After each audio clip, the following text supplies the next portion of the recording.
Okay, while I was distracted and looking at something else, I wanted to figure out this thing, the coolant line scenario situation I talked about a little bit earlier ago.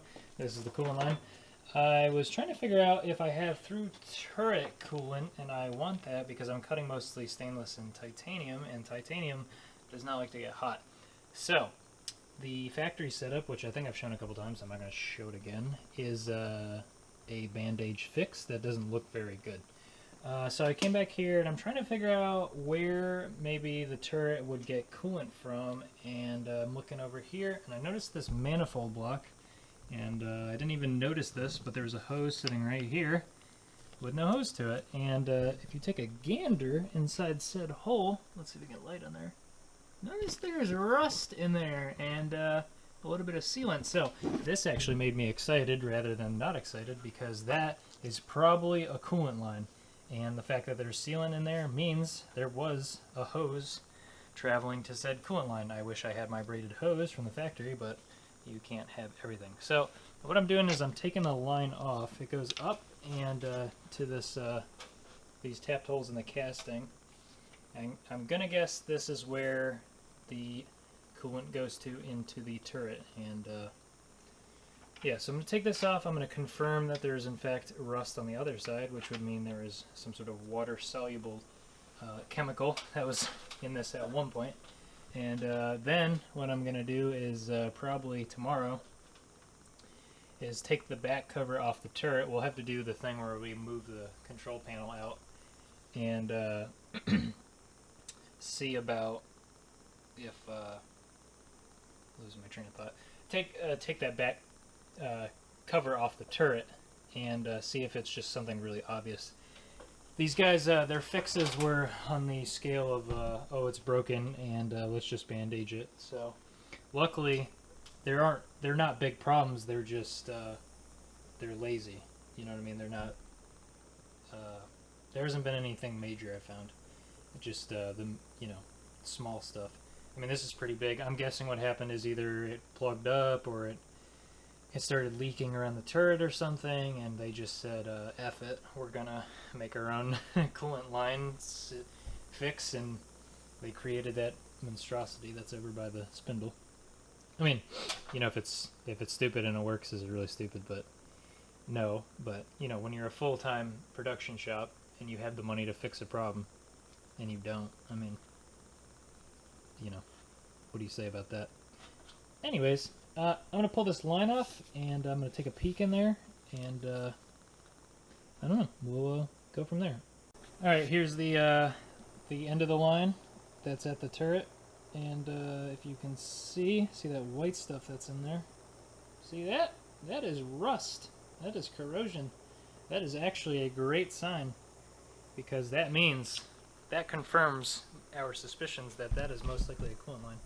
So I'm pretty excited because I thought this lathe didn't have coolant through the turret, which would be a weird failure on the builder's part, because I mean, you're already there with a VDI, like you might as well go the extra step. And I was thinking that the coolant by the spindle like that did not look very good. So yep, so I hopefully figure out what's wrong with it tomorrow. And if not, the turret might have to come off, which that'd be a fun time.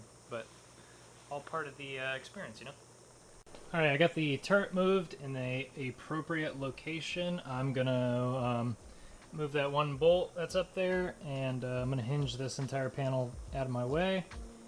And I guess we'll get started. I'm trying to figure out what's wrong with this thing.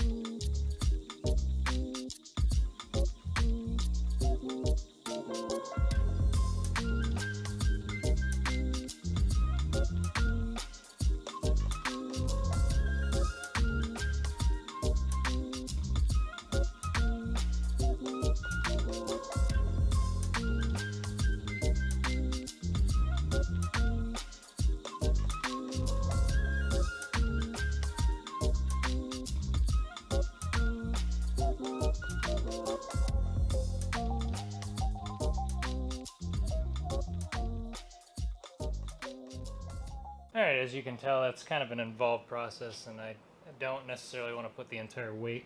There's only 2 hinges, and I'm worried about putting the entire weight of the cabinet on those 2 hinges. Yeah, so there's enough slack, like I said, in between. I checked it, and so we're good as far as, what's the word, range of motion. So there's no harm, no foul opening it like that. Gives you really, really awesome access back here. So we're going to take the cover, or covers off, and try to figure out what the deal with this coolant line is. So I'm sure this will take a while. Looks like I'm going to have to reseal everything too. Not a problem though. They took it out for a reason, so maybe there's a pool of coolant in there or something. Who knows?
Alright, so I got the 2 back covers off. I think I had to take those off to get this main cover off. I need this off. So those didn't really do anything except get in my way, I guess. So I'm going to pop this off, and I'm going to call it good for tonight. And yeah, we'll resume tomorrow. Fun stuff.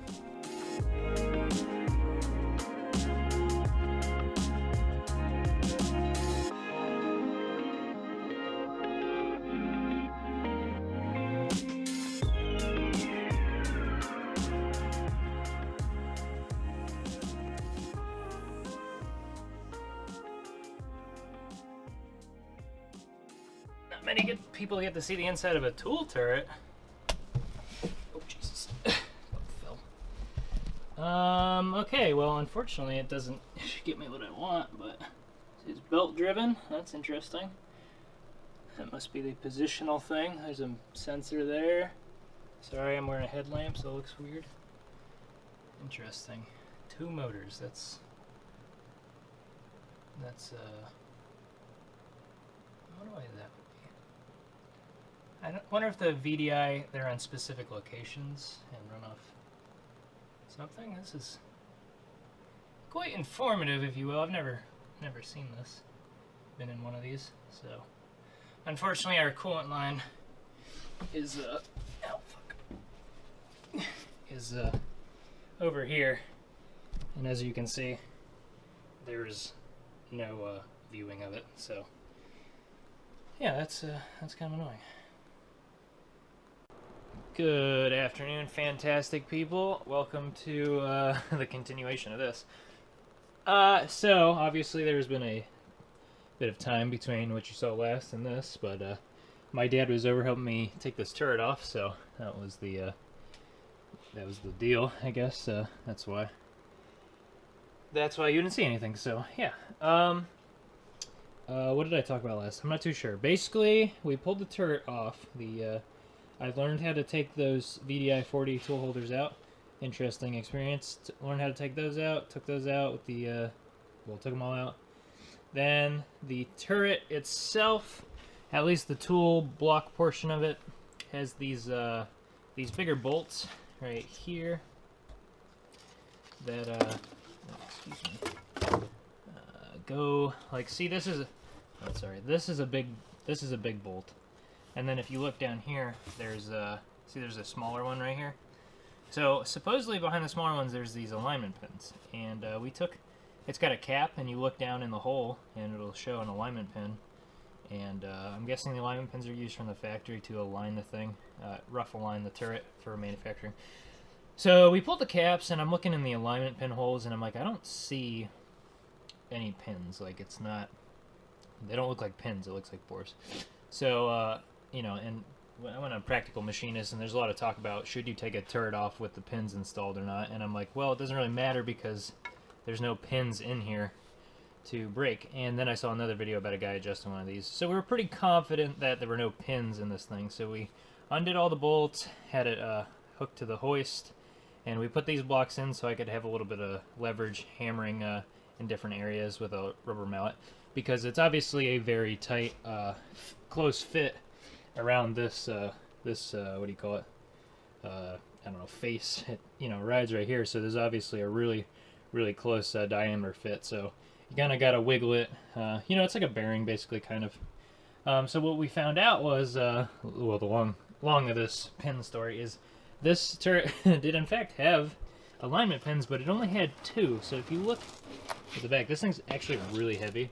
If you look at the back, there are 2 alignment pins, and my hope is when we got the turret off, we didn't bend them or anything. So hopefully it goes back into place. There was not a lot of force on the turret. We had these mostly taut. So yeah, just yeah. Supposedly those are pretty easy to bend, I guess. And if you bend them, or you crash the turret, those will bend or whatever, and you replace them and realign the turret. So I don't really know. It's a crash course in lathe maintenance. Extreme maintenance is what's going on. So I'm learning as I go. Now the reason I stated in the let's see, beginning other clips of the video. This is another day, so I'm sorry if I'm repeating myself. Let me get a flashlight. So we basically took that hose hookup back here, and we ran some water through it, and it wouldn't leak. And then what we did was we put some water through there, and then it wouldn't leak. And by wouldn't leak, I mean it wouldn't leak out of the front coolant hole. So if you look on the spots here, let's get the straps out of the way. The spots, every VDI pocket's got this tapped hole right here, that one right there.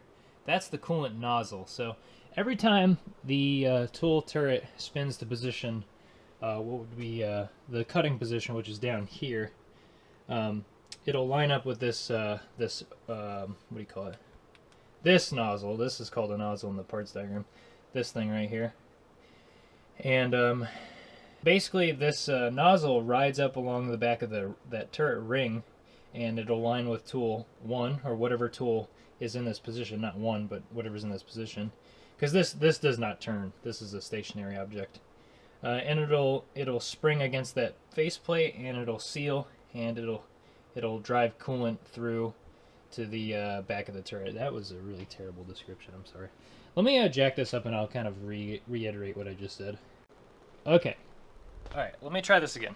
So, this is the alignment arrow for the turret. So, there is 2 alignment arrows. You take the turret off with them aligned, so you can align it back nice and easy. So, when the alignment arrow is aligned, spot 1 is in the position for cutting. So, tool 1 is this one, I believe.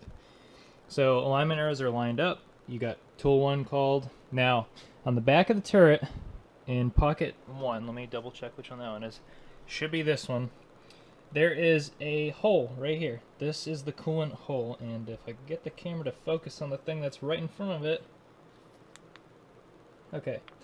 So, coolant hole. Now, the turret indexes, obviously, and rides along the face of the coolant nozzle. The coolant nozzle has to create a seal between this face, so coolant, when it's pushed through, it doesn't leak down here. Yeah. So what it's been doing is it has been in fact leaking down here.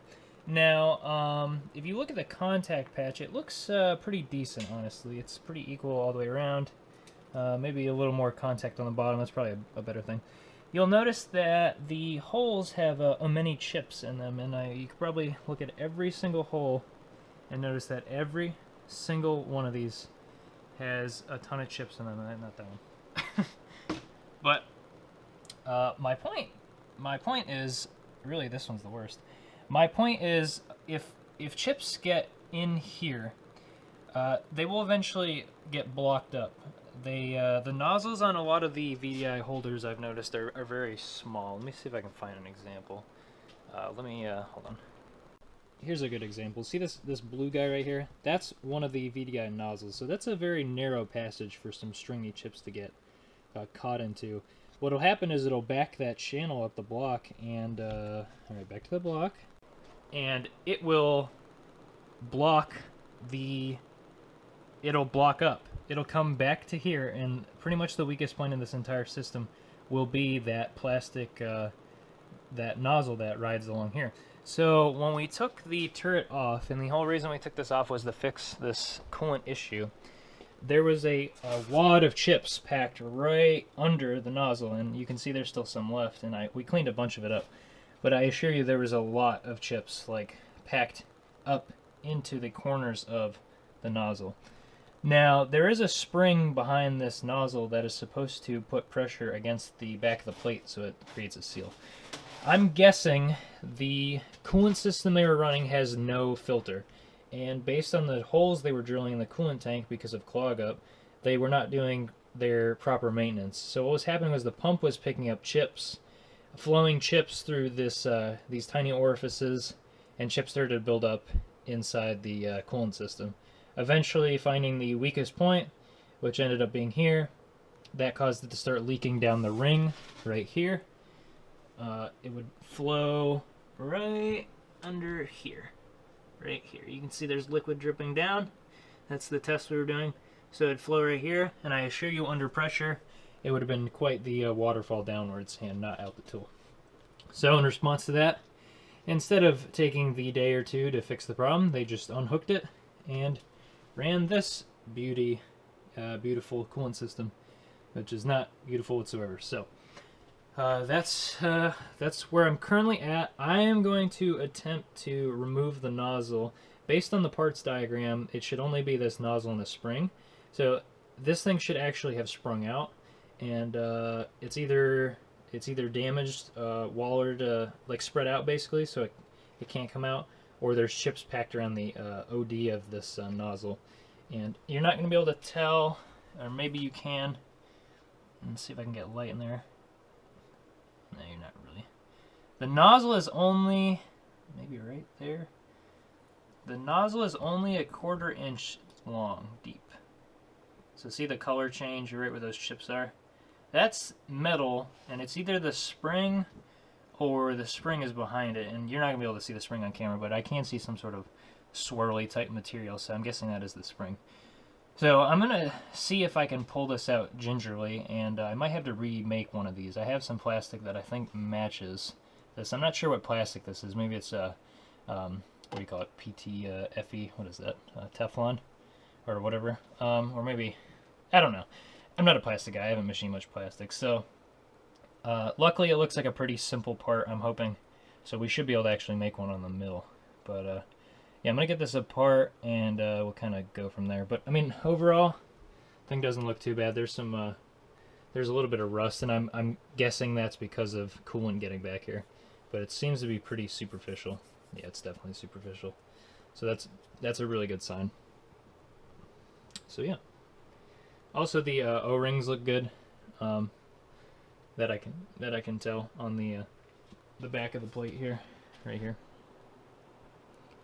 So this O-ring actually looks pretty good. There was some stringy type material trapped up along the edges here. So at some point the turret grabbed something, a long chip or something, and drug it back here, which could have also contributed to their leaking. But yeah, O-ring looks pretty good, so I'm gonna leave it. I'm hoping. It's not stretched or anything noticeably, but you never know with O-rings. Okay, I've been checking this out a little bit, a little development. In the parts book, I think I mentioned, so the nozzle, obviously you pulled that off, or I think I said I was going to pull it off. I pulled it off, it came off easy. In the parts book, there's a nozzle, and then that shows a spring in here. And I was like, I don't see a spring, so that must be what that threaded thing is. So I uncorked this here plug. I figured if that's where the spring was going to be, that's where it is. and you can see a spring in there. And it's a little rusty, like really rusty. So I'm thinking this orange, maybe a brass or bronze piece is supposed to actually spring out. And with that Teflon or nylon, I think it's nylon, I asked the Discord, nylon face piece, that way you don't damage the brass. That way, you know, it's always putting a pressure against the plate so it seals. I'm thinking that the spring is seized or this bushing is seized. If I put pressure on the thing, I don't think I'll be able to see it, but I can see a gap starting to be created around the bushing and the bore it's in. So I'm thinking this is supposed to actually come out. So I'm going to basically wiggle the spring with some penetrating oil and see if I can get this thing to unclog. There's also chips wrapped around the back side of it against this plate, so I'm going to do my best and see if I can get it unsprung.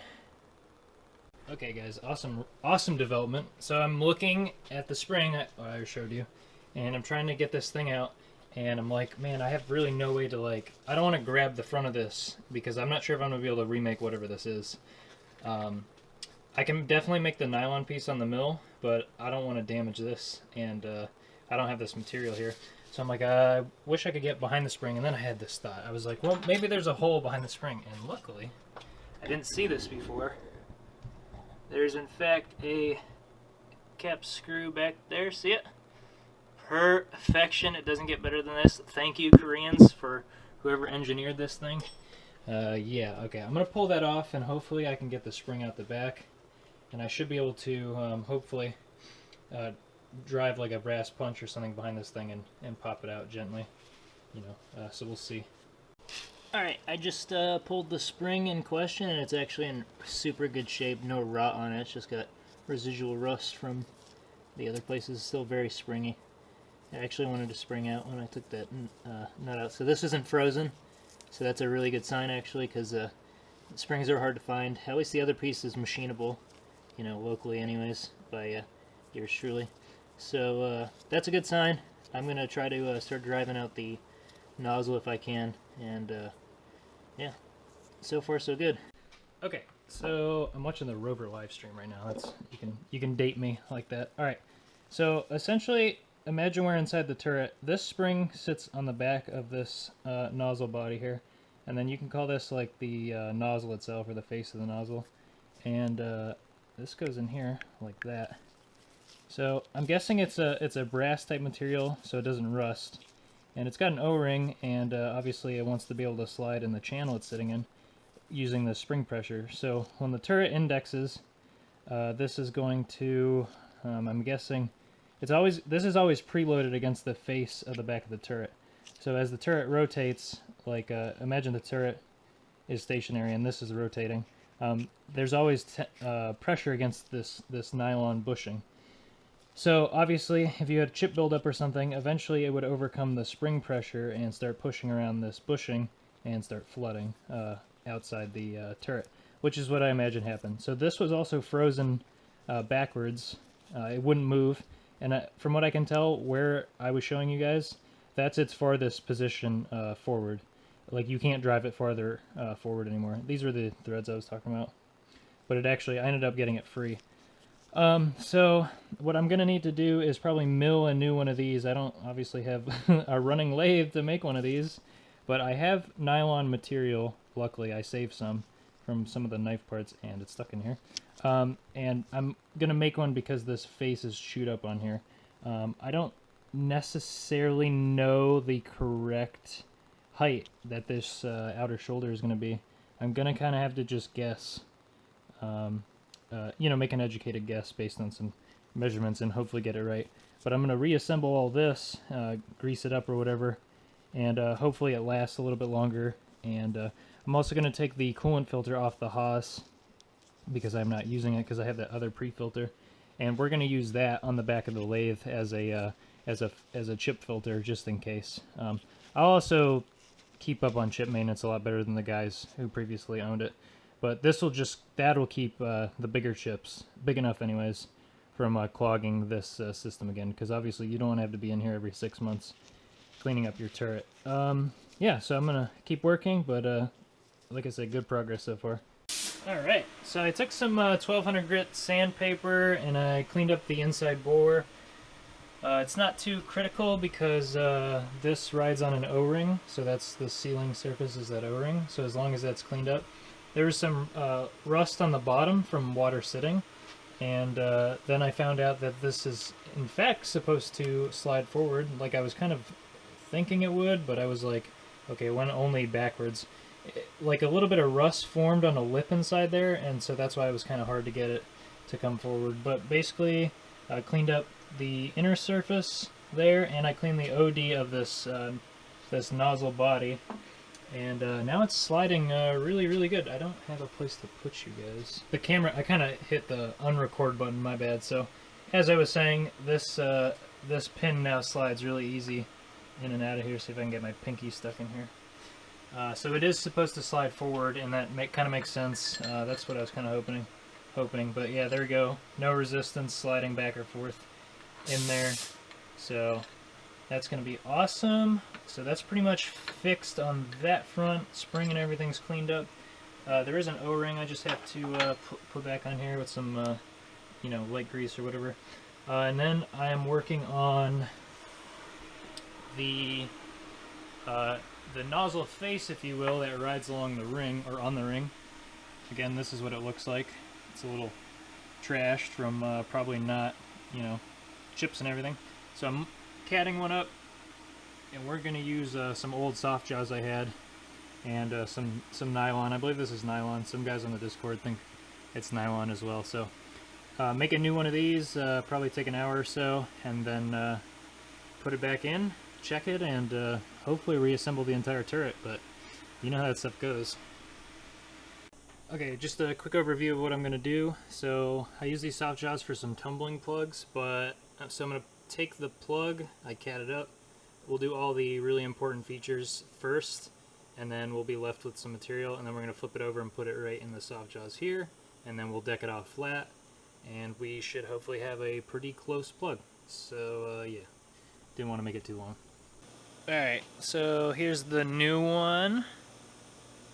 Focus! I had a little bit of... If you don't face these nylon fast enough, it'll like rip the a bit of it off. So there's a little bit of a nick. Like right here. So, I don't think that'll be a problem though, sealing wise. So, and I'm just saying that because I don't know. And then obviously the old one. Trashed.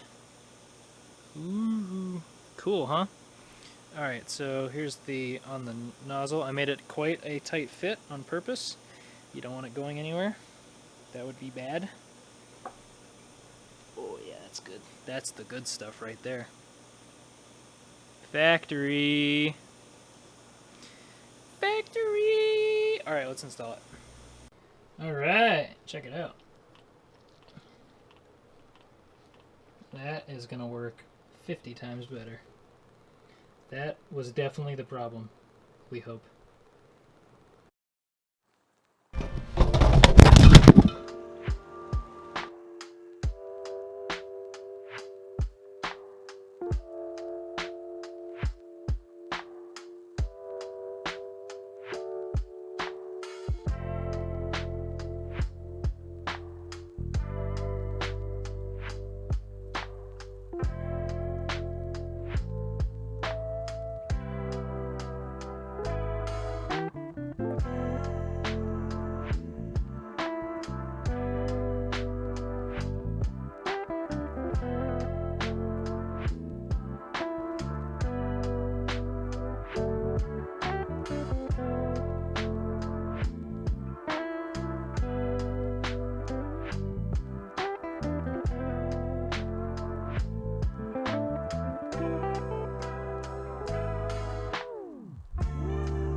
Alright, it's in. I had to use the 100% illegal method of pulling it in with the bolts.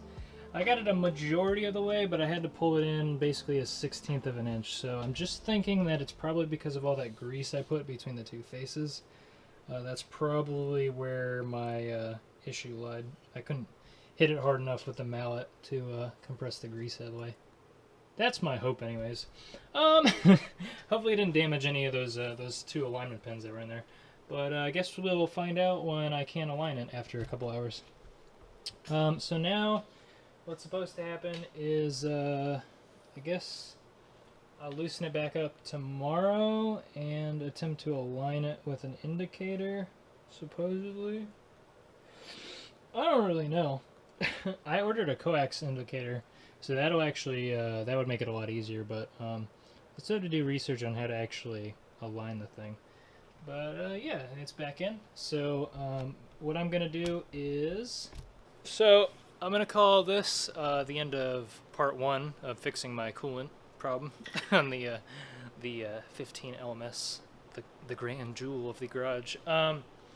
And because this video is already pretty long, I have a terrible habit of making videos extremely long, and then my watch time is like 7 minutes. And this guy's boring.